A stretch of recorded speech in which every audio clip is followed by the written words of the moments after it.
하나님은 사람을 하나님의 형상으로 만드시고 나서 사람에게 하나님의 영을 불어 넣어 주셨습니다. 그런데 아담과 하와가 범죄함으로 그 하나님의 영을 쏟아부리고 말았습니다. 그래서 예수님은 물과 성령으로 거듭나야만 하나님 나라에 들어갈 수 있다고 말씀하셨습니다.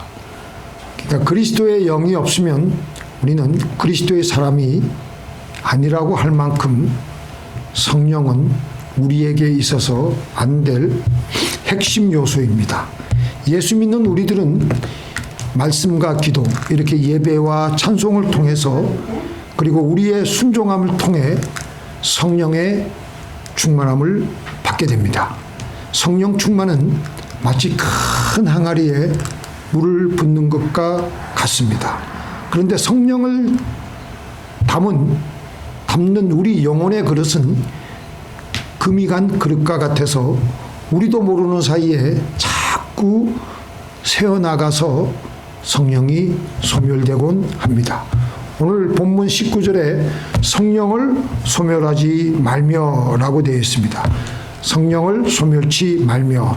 성령이 불완전해서가 아니라 성령을 담는 우리의 항아리가 불완전하기 때문에 성령은 소멸되는 겁니다. 제자들이 전도 여행 중에 귀신을 쫓아내었으나 실패는 했습니다. 언제 성령이 그들에게서부터 빠져나갔는지, 바빠서 그랬는지 하여간 자기네들도 모르는 사이에 성령이 소멸되어 있었던 것을 모르고 그들은 열심히 귀신을 내어 쫓으려고 했지만 귀신은 꼼짝도 하지 않았습니다. 나중에 예수님께서 이런 일은 기도 외에는 이런 주가 나갈 수가 없느니라. 기도해서 너희의 성령에 소멸된 것을 다시 채워 놓으라는 것입니다. 우리 크리스찬들에게 있어서 성령의 소멸은 참으로 끔찍한 일입니다. 아무것도 할 수가 없습니다. 그냥 겉으로만 예수 믿는 사람이지 능력도 없는 빈 깡통이고 종교인일 뿐입니다. 겉으로 보기에는 저 사람 예수 믿는 사람이지 라고만 생각할 뿐이지 아무런 능력이 없습니다. 그런데 우리가 성령을 소멸하게 되면 어떤 일이 벌어지느냐? 영의 세계에서는 빈 공백이 없습니다. 성령이 소멸하면 바로 그 자리에 악한 영이 채워져서 우리의 삶을 지배하기 시작합니다. 그러면 성령은 언제 어떻게 소멸됩니까? 오늘 본문 말씀 보니까 항상 기뻐하라, 쉬지 말고 기도하라, 범사에 감사하라, 이는 그리스도 예수 안에서 너희를 향하신 하나님의 뜻이니라. 성령을 소멸하지 말라. 바울은 이 말씀을 따로따로 한 것이 아니고 연결해서 말하고 있는 것입니다. 기쁨과 기도와 감사의 삶이 사라지면 이미 성령이 소멸되고 있다는 것입니다. 우리는 왜 기뻐하지 못하고, 왜 기도하지 못하고, 왜 감사하지 못하느냐? 첫째로 성경은 그 뿌리를 교만이라고 말씀하십니다. 성령을 소멸하는 첫 번째 원인은 교만함에 있습니다. 하나님은 교만한 자를 물리치시고 겸손한 자에게 은혜를 주신다. 성령이 소멸되는 가장 큰 이유는 교만입니다. 교만은 어떤 것이 교만이죠? 내가 하나님이 되는 것입니다. 교만하면은 자기밖에 모릅니다. 자기라는 성체 안에서 살아가게 됩니다. 교만하면은 하나님보다 자기 생각을 믿습니다. 하나님보다 자기 판단을 믿고요. 하나님보다 자기 경험을 믿고, 이럴 때 성령은 소리 없이 소멸되는 것입니다. 사울은 아말렉과의 전쟁에서 승리했습니다. 그런데 그 하나님께서 승리하게 해주시는데 승리한 후에 자기를 위한 기념비를 세웠습니다. 이것이 바로 교만한 모습인 것입니다.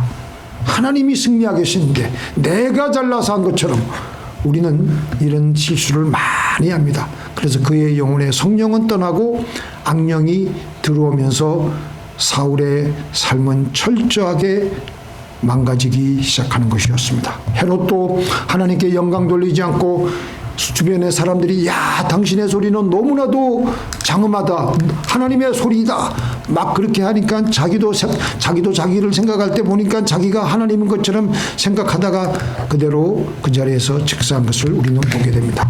그런데 그게 선악과를 따먹는 것이에요. 네가 하나님이 되리라. 우리에게는 내가 스스로 하나님이 되려고 하는 원죄적인 본능이 있습니다. 하나님 말씀하신 대로 살지 않고 내 마음대로, 내 생각대로, 내 마음대로 살아가려 하는 것입니다. 내가 하나님이야. 내가 먹고 싶으면 먹고 따고 싶으면 따서 먹고 나는 내 마음대로 살 거야. 내가 하나님이 되고자 하는 원죄로부터 오는 본능. 그게 바로 교만입니다. 그래서 교만하며 하나님 없이 살아가는 사람에게는 절대로 하나님의 말씀이 들리질 않습니다. 소리는 내 귀에 들리는지 모르겠지만 내 마음의 귀에는 전혀 들리지 않고 아무런 감동이 없고 감흥이 없습니다. 교만한 사람은 자기 생각으로만 가득 들어차 있습니다. 가시나무 노래 가사에 그 가사가 참 오늘 이 교만한 것을 많이 얘기해 주고 있는데요. 내 속엔 내가 너무도 많아 당신의 쉴 곳 없네. 내 속엔 헛된 바람들로 당신의 편할 곳 없네. 내 속엔 내가 어쩔 수 없는 어둠 당신의 쉴 자리를 뺏고 내 속엔 내가 이길 수 없는 슬픔 무성한 가시나무 숲 같네. 자기로만 가득 들어차 있기에, 그러니까 교만하기에 자기 잘난 맛으로 살아가는 겁니다. 그러니까 자랑하려고 하고 자기가 하나님이니까 하나님은 결코 그 사람과 함께 하실 수가 없는 것입니다. 그래서 그 사람에게는 결국 하나님의 성령이 자꾸만 소멸되고 떠나는 거예요. 그리고 그에게는 악령이 자리를 차지하면서 그는 망하게 되는 것입니다. 그래서 교만은 패망의 선봉이라고 말씀하셨습니다. 하나님 없는 인생은, 교만한 인생은 패망할 수밖에 없는 것입니다. 또 교만하면 내가 모든 것의 중심이니까 결코 기뻐할 수가 없고 결코 감사할 수가 없어요. 나보다 더 잘 되는 사람을 보면 시기하게 되고 원망하게 되고 불평하게 되고 기뻐할 수가 없습니다. 이스라엘 백성들이 계속 원망하고 불평한 것이 우리가 성경에 보면 나오지 않습니까? 만나를 주어도 불평하고 또 물을 주어도 불평하고 구름 기둥으로 인도해도 불평하고 모든 것이 짜증나고 불평하는 거예요. 이렇게 교만하니까 모든 것에 감사가 사라지면서 성령은 소멸되는 겁니다. 두 번째, 말씀대로 살아가지 않을 때 소리 없이 성령은 소멸됩니다. 성령이 임하신 후에 그 성령이 육체가 되지 않으면 성령은 소리 없이 소멸합니다. 예수님에 대해서 한 성경 말씀 중에 같이 읽겠습니다. 시작. 말씀이 육신이 되어 우리 가운데 거하심에 우리가 그 영광을 보니 아버지 독생자의 영광이요 은혜와 진리가 충만하더라. 말씀이 육신이 되어 우리에게 와 있는 성령은 말씀이십니다. 성령은 말씀을 기록하게 하셨어요. 그리고 말씀을 깨닫게 하신 분이, 말씀을 깨닫게 하는 분이시기 때문에 말씀은 성령이세요. 그래서 말씀이 육신이 되었다, 성령이 육신이 되었다, 똑같은 말입니다. 다시 말하면 우리에게 임한 말씀이, 우리에게 임한 성령이 삶으로 나타났다는 것입니다. 성령이 왔을 때, 하나님의 말씀이 우리에게 주어졌을 때 그것을 우리의 삶에 나타나게 하는, 우리의 몸을 통해서 나타나면 성령은 결코 소멸하지 않으십니다. 육체로 나타난 말씀은 떠나지 아니하십니다. 그리고 오히려 어떻게 된다고요? 은혜와 진리가 충만하며 성령은 더욱더 뚜렷하게 우리 안에 자리 잡고 계십니다. 이렇게 하나님의 영이 뚜렷하게 계시면 우리 주변 사람들이 알아차릴 수가 있습니다. 말씀을 듣고 성령이 임할 때 말씀대로 내가 용서하지 못한 사람을 용서하고 미워하던 사람을 다시 품고 사랑하려고 할 때, 자신이 가지고 있는 것을 막 나누기 시작할 때 주변 사람들은 어떻게 돼요? 감동을 받으며 그 사람을 통해서 하나님을 느끼게 되고 하나님을 보는 겁니다. 어떤 교회에 서로 말을 하지 않는 두 사람이 있었습니다. 박 집사님과 김 집사님. 수년 동안 서로 교회에서 마주치면은 피해가고 얼굴을 봐도 이렇게 비껴가고 그러던 중 어느 부흥회에서 한 사람이 아마 박 집사님인 것 같아요. 눈물로 회개하며 먼저 다가가 안았습니다. 미안합니다. 내가 잘못했습니다. 그리고 박빙낫에 가서 준비해온 김치 한 병을 그에게 그냥 무뚝뚝했지만 그걸 이렇게 나눠주는 거예요. 그걸 받은 김 집사가 감동을 받는 거예요. 야, 저렇게 쌀벌했던 박 집사가 그 김치 한 병을 나에게 주다니 감동을 받는 거예요. 그 자리에서 하나님이 살아계신 것을 보는 겁니다. 그 장면을 그리고 그 박빙낫에서 그 사람들이 그렇게 서로 껴안고 울고 하는 것을 보고 온 교회 성도들이 은혜를 받고 그 자리에서 하나님의 임재를 느끼게 되고 하나님을 보게 되는 것입니다. 이렇게 말씀이 우리의 삶 속에서 눈에 보이기 시작하면은 말씀은 떠나지 않을 뿐만 아니라 더욱더 흥왕하게 되며 성령은 더욱더 뚜렷하게 임하게 되며 은혜와 진리가 충만함으로 성령의 역사는 더욱더 강해지게 됩니다. 그래서 예수님을 만난 사람들은 예수님을 처음에 보니까 예수님이 그냥 단지 우리와 똑같은 인간인 줄 알았더니 그 안에 은혜와 진리가 충만하고 말씀이 육신이 된 것을 보니까 하나님을 보게 되는 거예요. 요셉이 어땠습니까? 요셉이 하나님의 말씀의 삶을 살아내자 하나님을 모르는 보디발이 볼 때에도 요셉에게서 하나님의 영이 충만한 것을 보고 하나님이 저 아이와 함께 계신다는 것을 알아차렸습니다. 다른 정도는 그저 마지못해 일 시키면 도살장에 끌려가듯이 불이 죽은 채로 일을 하는데 이 아이는 무엇이든지 주어지면 기쁨으로 감사함으로 적극적인 태도로 일을 하니까 그에게서 빛이 나게 되고 그러니까 보디발이 볼 때도 요셉만이 유독 눈에 띄게 되었고 그래서 그를 가정총무로 신분 상승을 시켜주니까 또 보디발 집 전체가 복을 받게 되는 거예요. 이렇게 말씀과 성령이 우리의 삶 속에서 행동으로 눈에 나타나게 되면 하나님의 영은 소멸하지 않으며 내가 압니다. 첫째는 내가 알아요. 그리고 두 번째로는 내 주변에 있는 사람들이 내 안에 계신 하나님을 볼 수 있게 된다니까요. 그런데 우리가 기도해서 성령을 받고 말씀을 받았는데도 그렇게 살아내지 않으면요, 성령은 점점 소멸되어 가며 희미해지기 시작합니다. 이렇게 교회에 와서 예배를 드리고 찬송을 하고 기도를 하고 성령이 우리에게 서서히 임하기 시작하고 말씀도 임합니다.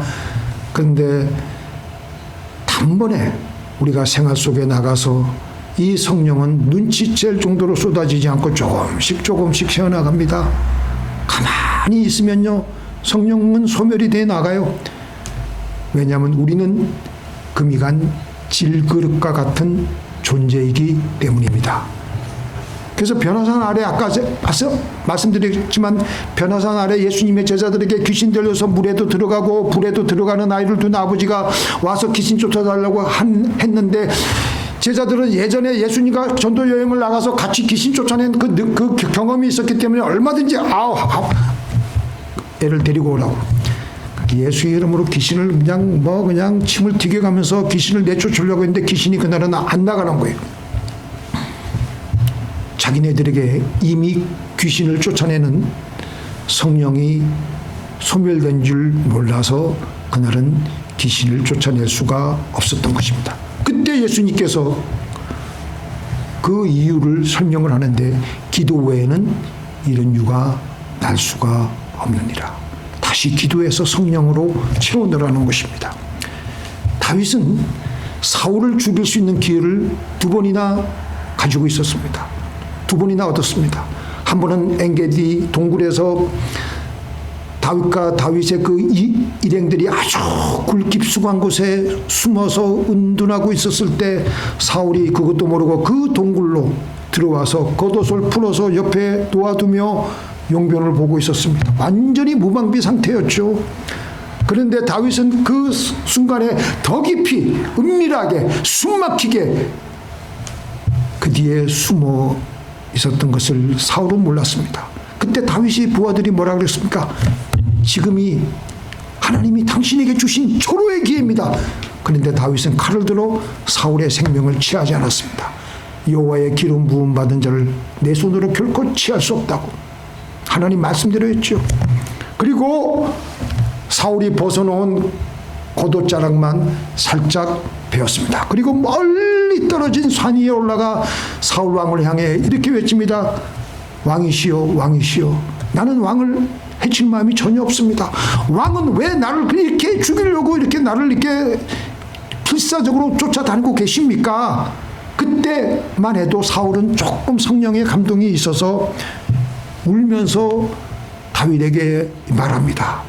내 아들 다윗아, 네가 나보다 어렵다. 나는 다시는 내가 너를 해치지 않겠다 약속을 했습니다. 그때만 해도 사울에게는 일말의 성령의 감동이 있어가지고 그 약속을 눈물을 흘리면서 했습니다. 그런데 일어나자마자 사울은 다시 군사를 모아서 다윗을 죽이려고 추격을 하는 것이었습니다. 사울은 죽이지 않겠다고 하였지만 돌아서기만 하면은 말씀과 정반대되는 불순종의 삶을 계속해서 이어나갔습니다. 그렇게 되니까 하나님의 영은 결국 그를 떠나게 된 것입니다.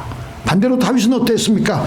죽일 수 있는 기회가 있었지만 그는 하나님의 말씀, 하나님의 성령을 의식하였기 때문에 죽일 수가 없었어요.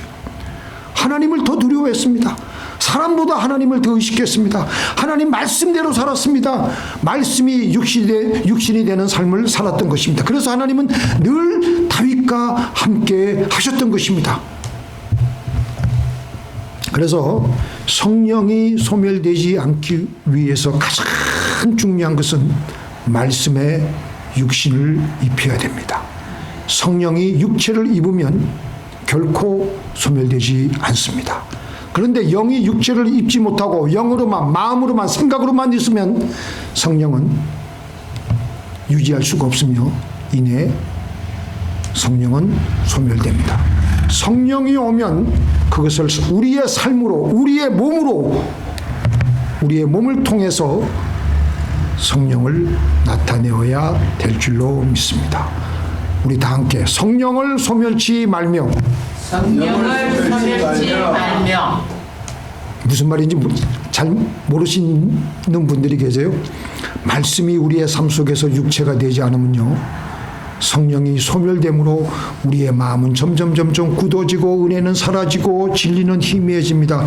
그리고 그때부터 나의 삶을 통해서 성령의 역사는 점점 희미해지고 약해지게 됩니다. 마지막으로 성전 문지방에서 흘러나오는 생명수가 골고루 흘러나가서 나중에는 이 생명수가 죽은 사의 바다까지 이르게 되니까 죽어 있었던 바다에 하나님의 생명수가 들어가니까 어떤 일이 일어났어요? 죽어 있었던 바다에 하나님의 생수가 들어가니까 그곳에 물고기들이 다시 살아나게 되고 강 좌우에 실과 나무가 다시 풍성하게 열매를 맺기 시작하는 것입니다.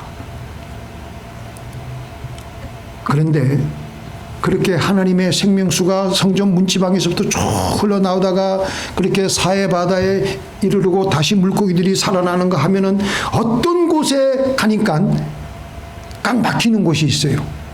그래서 그 에스겔서 47장에 보면요, 그곳을 뭐라 그러시죠? 혹시 아세요? 우리 집사님. 여기 마도로나 메시가 있죠. 메시.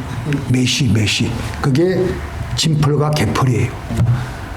어느 지점에 이르러서는요, 생수가 쫙 흘러가다가 그곳에 뭔가 막혀 있어. 그러니까 막히니까 생명수가 돌아나가는 거예요. 더 이상 그곳에서는 생명수가 흘러 들어가지 않습니다. 바로 그것을 진펄과 개펄이라고 해요. 진펄은 물이 흐르지 않고 고여있는 진흙 땅이며 영어로는 우리가 흔히 메쉬, 개펄은 강이나 바닷가의 질척한 늪지인데 물이 닿지 않으니까 생명이 없는 것이 되고 소금 땅이 되어버리는 것입니다. 우리에게도 성령이 계속 흘러오다가 내가 막고 있을 때가 있습니다. 나의 교만이 막고, 나의 불순종이 막고, 나의 용서하지 않음이 막고, 나의 죄에 제약된 생활이 막고, 나의 세상 욕심이 막으면 우리 영혼에게는 더 이상 새로이 성령이 흘러들어오질 않아서 내 마음은 진펄과 개풀이 되어버려 생명이 없는 곳이 되어버립니다. 이렇게 우리의 불순종함으로 성령의 흐름을 가로막으면 성령의 생명수는 더 이상 흘러들어오지 않고 은혜와 감격은 사라지고 기도는 끊어지게 되고 기쁨은 메마르게 되고 우리의 신앙은 그저 형식적인 것만 남게 됩니다. 성령이 소멸되었기 때문입니다. 이렇게 우리의 못난 자아가, 욕심 많은 자아가, 우리의 무심한 자아가 성령에 흘러 들어오는 것을 막고 있습니다. 사울에게 임하였던 성령이, 사울의 고집과 불순종이 사울에게 임하였던 성령을 계속 가로막으니까 성령이 결국은 소멸되며 악한 영이 그를 집어삼키며 그는 망하게 되었던 것입니다. 홍수나 산사태가 나게 되면요, 어떤 계곡이 막혀서 자연댐이 만들어지는 경우가 있습니다. 나중에 사람들이 와서 다시 굴착기로 돌을 치우고 막힌 물길을 터주면 멈췄던 물이 다시 흐르기 시작하며 죽었던 땅에 생명이 다시 돌아옵니다. 그래서 우리는 날마다 내 안에 성령의 흐름이 막힌 지점이 어디인가를 살피고 나의 막힌 부분이 어디인가를 살피고 다시 회개하며 순종으로 그 막힌 것을 열어야 될 줄로 믿습니다. 그때 생명수는 다시 흐르고 우리의 영혼에 성령의 역사가 일어나게 됩니다. 성령이 흘러가게 해야 합니다. 그래서 우리에게 성령이 가장 확실하게 흘러들어온 증거는 뭐냐? 그 계기판이 있어요. 그게 뭐예요? 항상 기뻐하라. 쉬지 말고 기도하라. 범사에 감사하며 살아가는 삶이 우리에게 있느냐가 우리에게 얼마나 성령이 충만하느냐의 영적 계기판이 되는 것입니다.